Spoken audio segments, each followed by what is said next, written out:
You know how frustrating it is when your wife does not understand sending money home? First, it's his family. There's 8 of them. Then there's his friends, so what's that? Another 5 people. Then there's the extended family, so his cousins, and God knows how many he's got of those. And then he's got his village leader calling, so he's now building roads. The next thing you know, he'll be building houses for the homeless. He might as well set up a charity. It's ridiculous.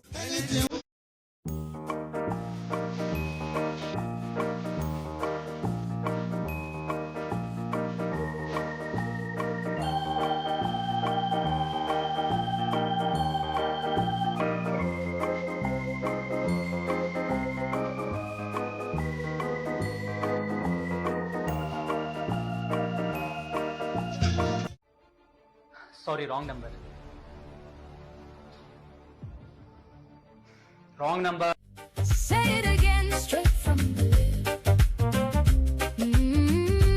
Yeah, straight from the lip. We should just say from the beginning that the plan is to have a very positive conversation.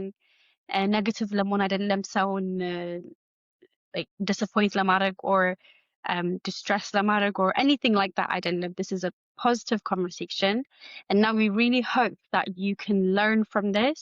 You can learn from people's stories, and you can go from being anxious and worried to moving to helping and still ብሩ መላክ ምናምን ግን in a sustainable way that makes sense for you and your family. Our goal at Straight from the Lip is to unite families, to heal families, and we hope that this conversation can help you do that. እንኳን እንደገና ተገናኘን። ባለፉት በለቀቅናቸው ቪዲዮዎች ጥሩ ነገሮችን ስላየን ኢንካሬጅ ስላደረጋችሁን በርቱ ስላላችሁን በጣም አድርገን እናመሰግናለን። የዛሬውም እንግዲህ ገንዘብን በተመለከተ በቤተሰብ ዙሪያ ነው የምንነጋገረው። ጥሩ የሚጠቅም ነገር ታገኙበታላችሁ ብለን እናምናለን። አብራችሁን እንድትቆዩ እንጋብዛችሁ። So, Mami, the first story, are you ready? I watched my parents drain their youth, their health, and their retirement spending money by sending it back home. I love my family, but I've made a quiet promise to myself that the cycle ends with me. I am drawing a firm line. I will not pass the financial obligation down to my own children.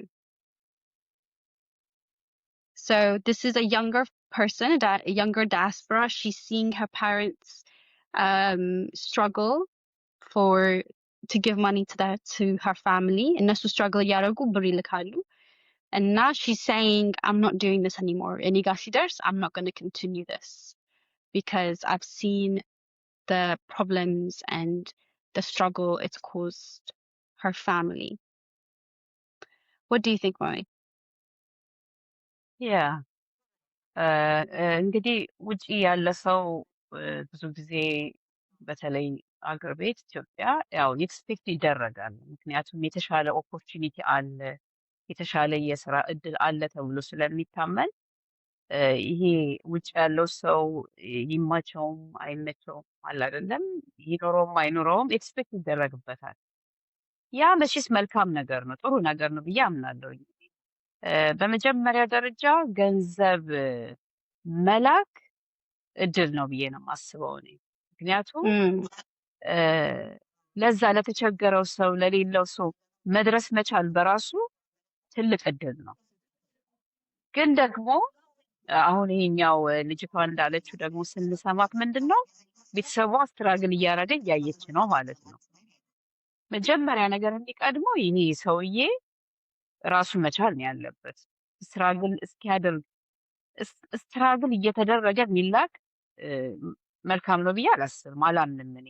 አንደኛ ያለችበትን ሲቹዌሽን እናትየው በደንብ ኤክስፕሌን አድርጋ ለሰዎቹ ማስረዳት አለባት።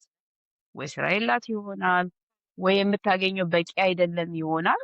እሱን ለፋሚሊዎቿ መንገር ነው እንጂ መንገርና አንደርስታንድ እንዲያደርጓት መጠየቅ ነው እንጂ ያለባት ስትራግል እያደረገች መላክ እኔ ልክ ነው ብዬ አላምንም።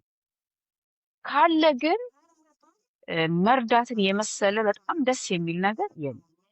ስለዚህ መርዳት መልካም ነገር ነው፣ ግን ከአቅም በላይ ደግሞ ሆኖ ስብርብር እያሉ ደግሞ መላክ ያኛው ወገን አንደርስታንድ ማድረግ ይገባዋል፣ መናገር አለባት ብዬ ነው የማስበው። እኔ እንደዛ ነው የምረዳው። Yeah, and also the children are seeing this. ቤተሰቦቻቸውን እያዩ they're like, እንዴ I'm not doing this if it's not healthy for me. I think እንደዚህ በሰላም ሆኖ ኮሚኒኬት አድርጋ እናትያ ብትልክ ኖሮ like የምትችለውን ያህል ብትልክ ኖሮ the children wouldn't have such a negative view of sending money back home. So if for your children to have a positive view, እነሱም እንዲልኩ እነሱም ሲችሉ እንዲረዱ ምናምን, I think you have to do it in a sustainable way. Otherwise, አንቺ ጋር ነው እናትየዋ ጋር ነው የሚቆመው በቃ. Like the kids won't do it anymore, you know, that's the connection gone. And that is very important to keep that connection, to keep the peace. እና በሰላም በcommunication እስከሄደ ድረስ I think it'll be okay. So ተጨማሪ second, እዚህ ላይ መጨመር የምፈልገው ነገር ምንድን ነው? በጣም የሚገርምሽ ነገር ገንዘብ ሁለተኛ ነገር ነው፣ የመጀመሪያ ነገር አይደለም። የመጀመሪያው ነገር ህብረቱ ነው። ወላጆች ሊሆኑ ይችላሉ። ወላጅ ከልጅ ጋር ያለው ህብረቱ ነው እንጂ ጠንካራ መሆን ያለበት ስለላከች ወይም ስላላከች መሆን የለበትም። በቃ ያላቸው ህብረት የመጀመሪያ ነገር ነው። ከፍቅር አንቺ እኮ ስትልኪ ራሱ ከፍቅር ነው አውጥተሽ የምትልኪው አይደል እንዴ? ስለዚህ ያን ነው ኪፕ መደረግ ያለበት። እና አንዳንድ ጊዜ አንዳንድ ቤተሰቦች ስለምትልክ ብቻ ስለሚልክ ብቻ እንዳይሆን ፈራለሁ። መጀመሪያ የሚቀድሙ ሰውየው ነው አይደለ? እኔ ነኝ የምቀድመው፣ ገንዘቤ ይልቅ እኔ ነኝ የምቀድመው። እና ጥሩ ኮኔክሽን ካለ ከዛ ደግሞ የቻልሽውን ነገር ስታደርጊ እንትኑን ቆንጆ ያደርገዋል አለ አይደለ? yeah. And actually, that goes really well with the next dilemma. So this person said, they only contact me when the bill is due. There is no how are you, there's no interest in my life. But the worst part is that if I was to ask them for one small thing, even just to look into a piece of paperwork for me back home, they either ignore me or they make excuses. It's one-sided relationship. That's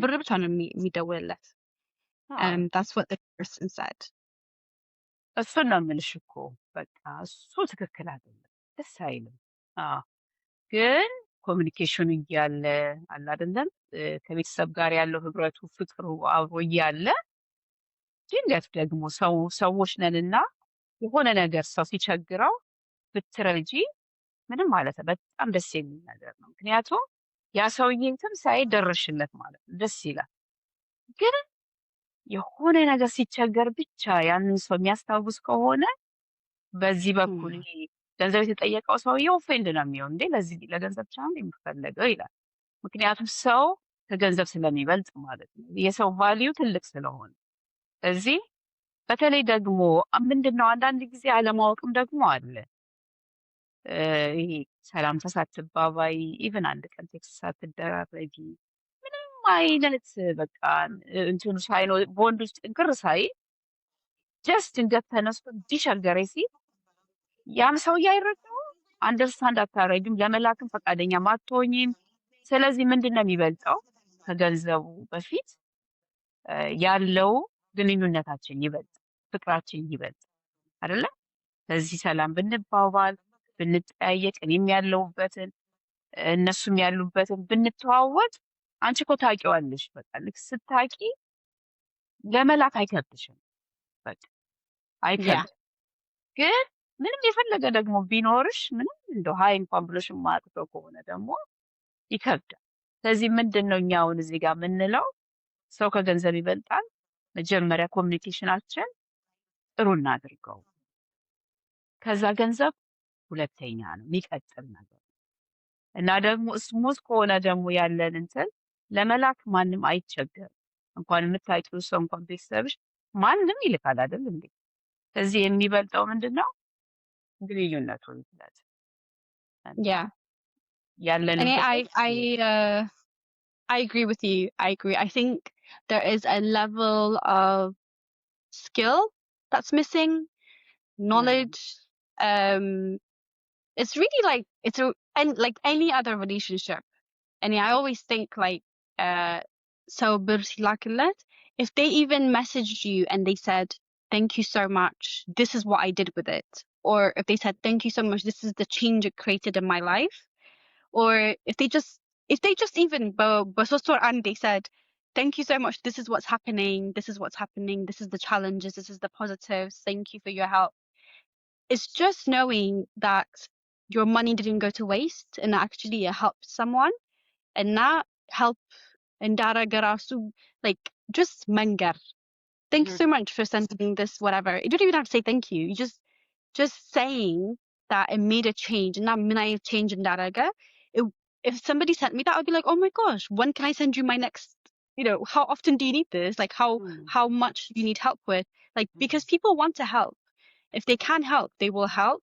Obviously, some people they genuinely can't help. Again, you want to know that the money that you're giving makes a difference, and that having that kind of communication, knowing that they care about you, they care about your life, they care about your family. Fake ሳይሆን genuine care, genuine relationship. In designing relationships ሲሆን, I mean, like mom, if I ever needed money, I can call you and be like, mom, send me money. Yeah. And you'll give it to me. You know me, that's why. And it's the same, like it's the same if Young ደስ called me, ማለት if ነው። anybody called me. Yeah. እምልሽ እኮ እሱ ነው ፍቅር ይበልጣል። በቃ በቤተሰብ ውስጥ ሩቅም ይሁን ቅርብም ይሁን ያለ ሰው ፍቅሩ ነው መጀመሪያ መምጣት ያለበት።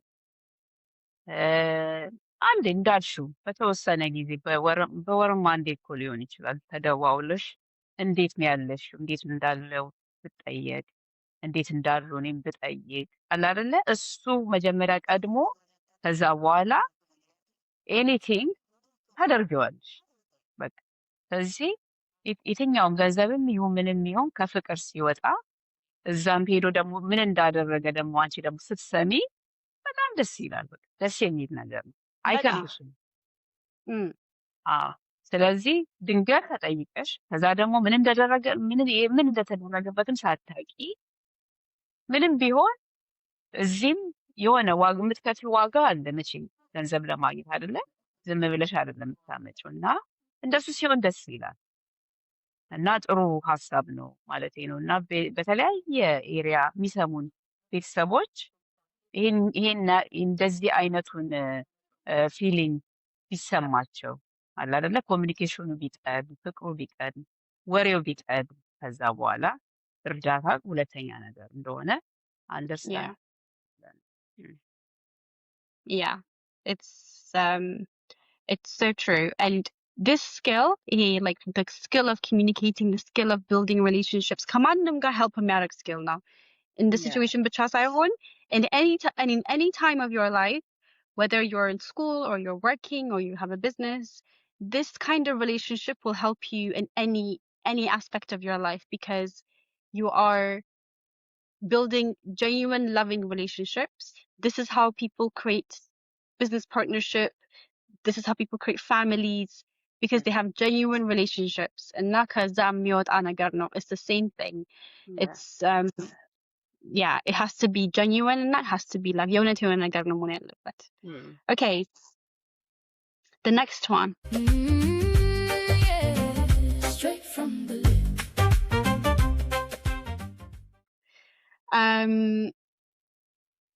So my extended relatives, so yeah, they started tracking me down on social media, asking for money, because this person started ignoring them with their phone calls and their texts and blocking them,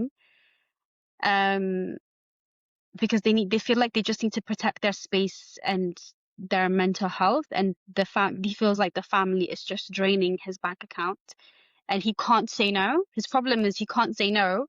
And now they're starting to find him on social media. They're starting to find different ways to contact him. But he feels a lot of pressure, intense pressure to give something. It's a bit creative. Block ራሱ ማድረግ it's not helping. That's not even helping. So obviously this is very serious. Good, you know, people can be like this. What do you think about this level ሲደርስ ብሎክ ማድረግ ሲጀምሪ ኢግኖር ማድረግ ሲጀምሪ like what do you think about that? ነው ይሄ እኮ ትክክል አይደለም። በመጀመሪያ የአንቺ ፈቃደኝነት እኮ ወሳኝ ነው አይደል? እንዴ እኔ እኮ መፍቀድ አለብኝ እና ስትሰጪ እኮ you have to be willing እኮ ፈቃደኛ መሆን አለብሽ። እንዴ ማንም ሰው እኮ ጥምዝዝ አድርጎ ሊወስድብሽ እኮ አይችልም አይደለ? በሶሻል ሚዲያም በምንም በፍጹም መደረግም የለበትም። ይሄ የሰውየው ፈቃደኝነት ይወስነዋል። ሼም አስይዞ ነው መቀበል ፈለጉት እንዴ ነው እንዴት ይሆናል? Yeah, it can be that, but also mommy, it can be like, you know, for example, አንድ ቤተሰብ አንድ ልጅ ከላከ ውጪ, then you know that child is expected. They are expected to send something back because that child is the ውጪ ያለው ልጅ ነው እና ብቻውን ሆኖ ውጪ ብቻውን እየኖረ even young ልጅም ቢሆን that's a lot of pressure እና it's an extra layer of pressure that is very lonely. በጣም ከባድ situation ውስጥ obviously ይሄኛው specific scenario ትንሽ ይገርማል like social media ላይ follow ያደርጉ ግን this child, imagine you're the child that's left the country and your mom is calling you, your dad is calling you, your sister is calling you, your grandma's calling you. And now what do? Like, it's a lot of pressure on one person. And not to move ምናምን it's too much. አለማወቅ እኮ ነው። አለማወቅ ነው ስልሽ አንደኛ ቤተሰቡ ይሄ ልጅ ምን ውስጥ እንዳለ አንዳንድ ጊዜ ምንድነው መሰለሽ ልጁ ስለወጣና የተሻለ ሀገር ስላለ ብቻ ገንዘብ አለው ማለት አይቻልም። ወይ እየተማረ ሊሆን ይችላል አለ አይደለ? ስኪሉን ዴቨሎፕ ለማድረግ እየተማረ ሊሆን ይችላል። ገና ስራ አልጀመረ ሊሆን ይችላል። እና በምን ሲቹዌሽን ውስጥ እንዳለ አላወቁም በቃ እነዚህ ሰዎች። እሱ ደግሞ እውነቱን መናገር አለበት። በቃ እኔ ያለሁት እንደዚህ ውስጥ ነው። አሁን እኔ ምረዳበት ጊዜ አይደለም። ቢ ፔሸንት እና ወደፊት እንዲያርጊ ተምሬ ወይ እንደዚህ ስራ እስከሚይዝ ድረስ ታገሱኝ ብሎ እኮ ግልጽ ማድረግ ያለበት ልጁ ነው። እና አሁን እዚህ ጋር ምንድነው አንደርስታንድ አለመደራረግ አለመተዋወቅ እኮ ነው። ስለዚህ ምንም ማሳደድም አይጠበቅባቸውም ቤተሰቦቹ። ልጁ ገና እኮ ነው። ስለዚህ በአጠቃላይ እኔ ምንድነው የምልሽ መሰለሽ ከኪስሽ ገንዘብ ስታወጪ ፈቃደኝነትሽ ወሳኝ ነው። በቃ ከሙሉ ፈቃድ ነው የምትሰጪው እንጂ ማንም ማስገደድ አይችልም። ስለዚህ ቤተሰብም ይሁን ዘመድም ይሁን ማንም ይሁን ፈቅጄ ነው ማደርገው ማለት ነው። ካለኝ ፈቅጄ ነው ማለት ከሌለኝ ደግሞ ማንም ምንም ሊያደርግ አይችልም ማለት ነው።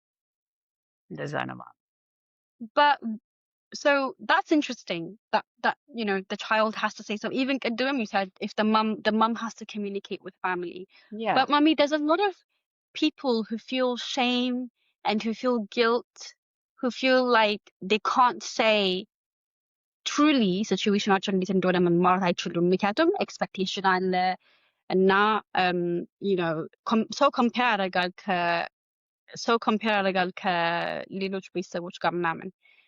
So how do you honestly tell family back home your real situation?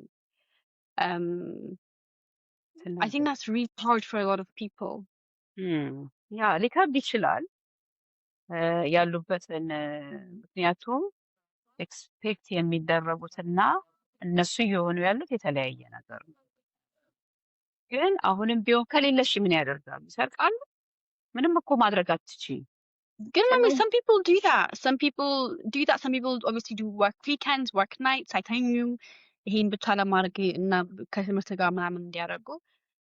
A lot of people have a lot of pressure, and I mean, a lot of people come here on their own. They have children in Ethiopia that they have to take care of. I'm sure you know, even dad was probably in the same situation. Like, there's a lot of expectation. Gosh. ያ ምንድነው መሰለሽ ስቲል እኮ ደግሞ ምናልባት ቤተሰቡ ያለበት ሁኔታ ከባድ ከሆነ ልጁ ደግሞ እድል አግኝቶ ወደዚህ ምድር ከመጣ የስራ ኦፖርቹኒቲ ካለ ኤክስትራ ታይም ሰርቶ ቢሆን ወይ ደግሞ ናይት ሽፍት ሰርቶም ቢሆን የስራ ኦፖርቹኒቲ ካለ ሰርቶ መርዳት ደግሞ ከቻለ እኮ ትልቅ ነገር ነው። ምናልባት ያሉበት ሲቹዌሽን ከባድ ከሆነ ማለት ነው፣ ወይ ጊዜያዊ ችግር አለ አይደለ? ቶሎ ገንዘቡን አግኝተው መጠቀም የሚያስፈልግ ነገር ካለ ሰርቶ ቢልክ ምን ችግር አለው? ስራው ካለ ማለት ነው። የስራ ኦፖርቹኒቲ ይህ ሰው ካገኘ ቢሰራ እሱ መቼም ፎሬቨር አይደለም፣ ለተወሰነ ጊዜ ሊሆን ይችላል። ስለዚህ ሰርቶ ቢልክ ምንም ማለት አይደለም ብዬ ነው የማስበው። ምክንያቱም ያሉበትን ችግር አንደርስታንድ ስላደረገ ቢሰራና ቢልክ ጥሩ ነገር ነው ብዬ ነው የማምነው። I think maybe there's a balance. So I think some people can't, like, for example, if they're working minimum wage sra, or if they're doing freelance contract work, like stable ያልሆነ ነገር like ካሉ or ስራ ካጡ ምናምን obviously ስራ ካገኙና ከቻሉ it's a different story. Again, some people can't do it and they can't communicate. So maybe their only option is to just stop talking to their family. ሲደውሉ ignore ማድረግ ምናምን. That's probably their only option so that they don't feel the shame and the guilt. I think it's easier to talk about it than to do it. You'd find it so hard to call and say, I'm so sorry, I can't do it. Disappoint so I guess we're not trying to solve the problem, but we're saying that there are many reasons why people feel this way. And now one of them can be that they genuinely can't do anything, like they can't give. And now ቤተሰብን ኢግኖር ማድረግ ሊጀምሩ ይችላሉ, or they might, there might be so many things that come with it. ግን obviously ከቻሉ ምናምን it's okay. እና ደግሞ ሰው አዲስ ሲወጣ like newly, be patient, give them time to settle and to start living their life so that they can help. Yeah. ለዛ ነው እኮ የምልሽ ነገር እኮ እኔ እበልጣለሁ። አየሽ፣ እኔ ከምሰጠው ገንዘቤ እኔ እበልጣለሁ። መጀመሪያ እኔ ያለሁበት ነገር መታወቅ አለበት። ስራ እየሰራው ነው ያለሁበትን ሲቹዌሽን በዛኛው ወገን ያለው ማወቅ አለበት። እኔም መናገር አለብኝ፣ ማወቅም አለብኝ። ምንም ሼምም ጊልትም የሚሰማ ነገር የለውም። በቃ ይሄ ስለዚህ ለምንድን ነው መሰለሽ አሁን በዚህ የተነሳሽ የሚሰማ ከሆነ ቀስ እያለ ሊራራጥ እኮ ነው፣ ሊለያይ እኮ ነው። ቤተሰብ እኮ ይለያያል። እናት ከልጇ ጋር እኮ ትለያያለች። ወንድምና እህቶች እኮ እየተለያዩ ሊራራጥ እኮ ነው። ግን ፍቅሩ ቢቀድም፣ ሪሌሽንሺፑ ቢቀድም፣ ወሬው ጨዋታው ቢቀድም ከዛ በኋላ የገንዘቡ ነገር ቀጥሎ የሚመጣ። ስለዚህ በመጀመሪያ ያለውበትን እንዲያቆልኝ ያሉበትን ባት ነው የሚበልጠው። ስለዚህ ከዛ በኋላ አንቺ ለመናገርም አትቸገሪ። ስልክ ወደ መዝጋት ወይ ደግሞ ወደ ዲፕሬሽን ወደ ምናምን መላክ አልቻልኩም እያልሽ መሰቃየት ምናምን የለብሽም እኮ በቃ። ስለዚህ የሚቀድመው ኮሚኒኬሽኑ ይቀድማል በቃ ነው ብዬ የማስበው። ሌላው ደግሞ የምር በቃ የእውነት ይሄ ኮሚኒኬሽኑ ካለ ጨዋታው ካለ እኔም ያሉበትን ማቅ ከሆነ እነሱም ያለውበትን የሚያውቁ ከሆነ በእውነት ገንዘብ ብዙ ችግር አይደለም ብዬ ነው የማምነው። እኔ መላክ ትችያለሽ፣ ግን አንደኛ ቅድም እንዳልሽውም አንደኛ ምንድን ነው የሚደረግበት ምንድን መስማት እችላለሁ ወይ ያደርጉበትን ነገር፣ ሁለተኛ በምን እንደተጠቀሙበት ማለት። ሁለተኛ ደግሞ ሁልጊዜ ኮኔክሽኑ አለ ነው ያለውበትን ያውቃሉ። ምንድን ነው በምን ሁኔታ ነው ያለው እሱን ስቶፕ አለማድረግ በቃ እየቀጠለ የሚሄድ የቤተሰቡ ግንኙነታችን እየቀጠለ በቃ ሁሉ ነገር ይማቅ ምረዳ አንደርስታንድ ማድረግ እነሱም እንደዛ ከሆነ ገንዘብ ሰከንድ ሁለተኛ ነው፣ አንደኛ አይደለም። ሰው ሰው ነው የሚበልጠው መጀመሪያ ብዬ ነው የማምነው። ደግሞ እኔ ከሁሉ ደግሞ የሚያስደስተኝ ነገር ይሄ በየጊዜው የምትልኪው ነገር ሳይሆን ምን እንደሚያስደስተኝ ታውቂያለሽ? በቃ አንድ ሰው ለምሳሌ ማስተማር አለ አይደለ? በቃ የሆነ ሰውን በቃ አስተምሮ አስመርቆ የሆነ ስራ ሲይዝ እኔ በጣም ሳስፋይድ ሆናለሁ። በዛ ደስ ይለኛል። እና አንድ ጊዜ አንዲት ልጅ የቅርብ እንኳን ዘመድ አይደለችም፣ ግን ጠየኳት። መማር ትፈልጊያለሽ አልኳት። ውይ ኧረ በቃኝ ድጋሚማ መልሼ ትምህርት አልገባም አለችኝ ማለት ነው። እና በጣም በቃ አስቤበት ነው በቃ እንደዛ ያልኳት፣ ግን ኢንተረስት የላትም ልጅቷ ማለት ነው። በቃ ተውኩት ማለት ነው። እና ደስ የሚለኝ እሱ ነው። ከስር አለ አይደለ እያስተማርሽ ሰው የሆነ ነገር ላይ ሲደርስ ራሱን መርዳት ሲችል ፎሬቨር መርዳት ሳይሆን የተወሰነ ትረጂና ከዛ በኋላ ራሱን ሲችል አይ ላይክ ዳት ዋን በጣም ደስ ይለኛል። ያ ደግሞ ራሱን ሲችል ደግሞ they keep in touch with you, they don't ignore you after.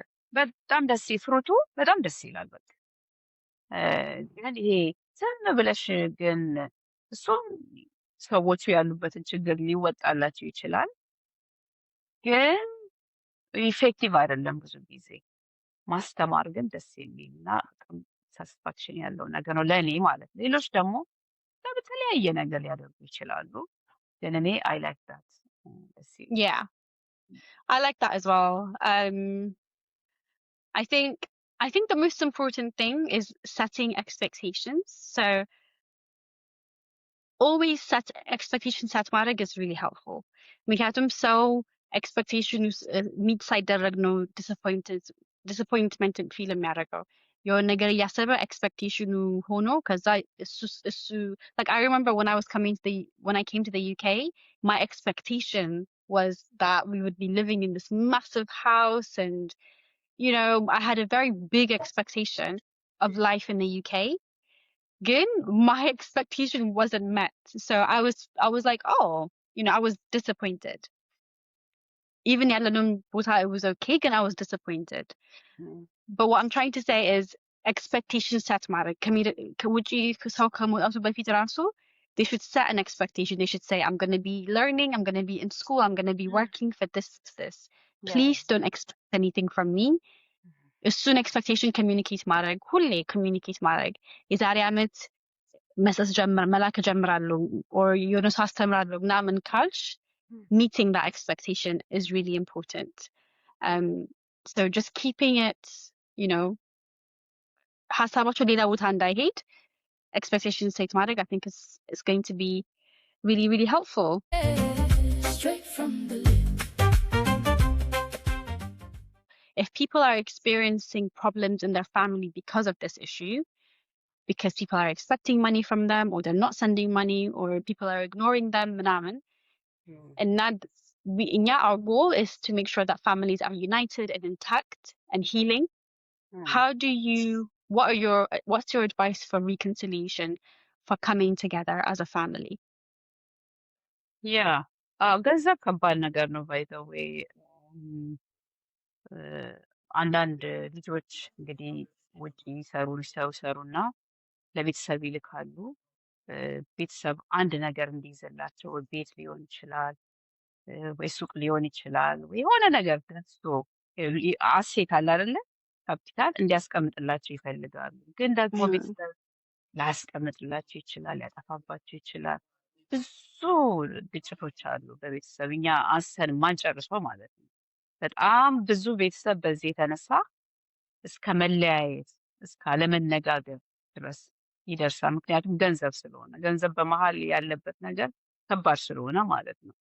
ግን እኛ የምንለው እዚህ ውስጥ የምንለው የቤተሰብ አንድነቱ ይበልጣል።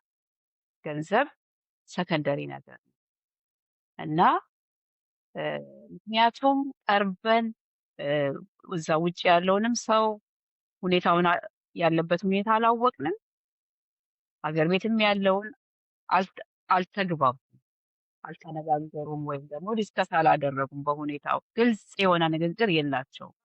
ስለዚህ ኢትዮጵያም ያለው ኢትዮጵያ ብቻ አይደለም ሌላም ሀገር ሊሆን ይችላል ስላላከ በቃ ከሱ ጋር ያለኝ ግንኙነት አበቃው ማለት በጣም የሚያሳዝን ነገር ነው እና ቤተሰብነቱ ይቀድማል። መጀመሪያ ገንዘብ ቀጥሎ የሚመጣ ነገር ነው። በንግግር ግልጽ ሆኖ በመነጋገር ግልጽ ሆኖ በማስረዳት ሊፈታ ይችላል እና መጀመሪያ የቤተሰብ አንድነት፣ የቤተሰብ ግንኙነት፣ የቤተሰብ ፍቅር ይበልጣል። ገንዘብ ሁለተኛ ነገር ነው። ባይዘዌ እኔ አንድ ነገር አምናለሁ። ሰውን ረድቶ ከፍ ሊያደርገው አይችልም። የሚገርምሽ ነው እግዚአብሔር ሲረዳ ነው። የእግዚአብሔር እርዳታ ይበልጣል። ሀገር ውስጥም ይሁን ውጭም ይሁን ሰውን ረድቶት ትልቅ አያደርጉ። የሆነ ነገር ይረዳው ይሆናል አለቅ እግዚአብሔር ነው የሚረዳ። ለዚህ ለማይረባ ነገር ብለን የተወሰነ ገንዘብ የሆነ የተወሰነ ነገር ለሚያደርግ ገንዘብ ሰውን የሚያክል ነገር ባናጣ፣ ቤተሰብ ባናጣ፣ ወንድምን፣ እህትን፣ ልጅን ባናጣ እኔ ይህንን እመክራለሁ። ምክንያቱም ሰው ይበልጥ እዚህ ገንዘብ ሁለተኛ ነገር ነው። ሰውን ረድቶ ደግሞ ምንም የሚያደርገው ነገር የለም። ስለዚህ ፍቅራችንን እናድሰው፣ በይቅርታም በመነጋገር በመደዋወል ፍቅራችን እናደርገው፣ እንመልሰው። ቤተሰብነታችን ይበልጣል ነው። Yeah, Yeah. you're so right. It's so important to keep that relationship with our families intact, and not understand each other. Hulum, like I said, everyone is trying their best. You know, the people that are asking for money should understand, and the people that are working and are whatever should also be understanding with each other. Yeah. And when we move to practical advice, practical things, are there any things, Mami, that you think people should be practically on Yonaso? They're like, okay, people are asking me for money every month, and I don't know what to do. Do you have any practical advice for that? If there is anybody that is wanting to start a conversation, how do you start that conversation? I think 2 practical actions would be really helpful, Mami.